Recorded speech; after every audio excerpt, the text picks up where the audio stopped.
Big boss ಮನೆಯಲ್ಲಿ ಭರ್ಜರಿಯಾಗಿ ಜಗಳಗಳು ಮತ್ತೆ ಸ್ಟಾರ್ಟ್ ಆಗಿದೆ. ಸೊ ಮೊದಲನೇ ವಾರನೇ ಸಿಕ್ಕಾಪಟ್ಟೆ ಜಗಳವನ್ನ ಮಾಡಿಕೊಂಡು ಬಿಗ್ ಬಾಸ್ ಒಳ್ಳೆ ರೀತಿಯಲ್ಲಿ ಸ್ಟಾರ್ಟ್ ಆಗಿದೆ. ಬಿಗ್ ಬಾಸ್ ಈ ಸಾರಿ TRP ಕಿತ್ತು ಹೋಗೋದು ಗ್ಯಾರಂಟಿ ಅಂದ್ಕೊಂಡು ಏನು ಹೋಪನ್ನು ಇಟ್ಕೊಂಡಿದ್ವಿ ಅದು ಮುಂದುವರಿದಿದೆ.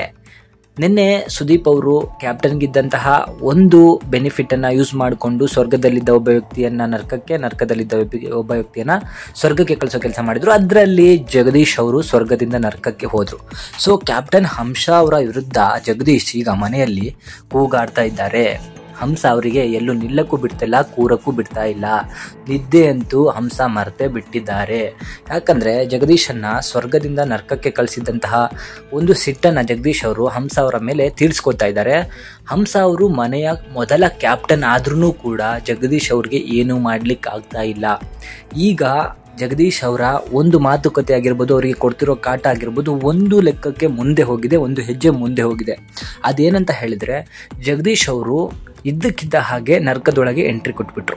ಯಾವುದೇ ರೀತಿಯಾದಂತಹ ಲಗೇಜ್ಗಳನ್ನು ಆಗ್ಬೋದು ಅಥವಾ ಅವರ ಥಿಂಗ್ಸ್ಗಳನ್ನು ಒಳಗಡೆ ಎತ್ಕೊಂಡು ಹೋಗಿರಲಿಲ್ಲ. ಇದರಿಂದಾಗಿ ಹಂಸ ಅವರಿಗೆ ಪದೇ ಪದೇ ಕರೆದು ನನಗೆ ಬ್ರಷ್ ಎತ್ಕೊಡಿ, ನನಗೆ ಟೂತ್ ಬ್ರಷ್ ಎತ್ಕೊಡಿ, ನನ್ನ ಬಾಚಣಿಕೆ ಎತ್ಕೊಡಿ, ನನ್ನ ಬಟ್ಟೆ ಎತ್ಕೊಡಿ ಅಂತ ಹೇಳಿ ಹೇಳ್ತಾ ಇದ್ರು. ಸೊ ಎಲ್ಲದನ್ನು ತಂದು ಕೊಡ್ತಾ ಇದ್ರು.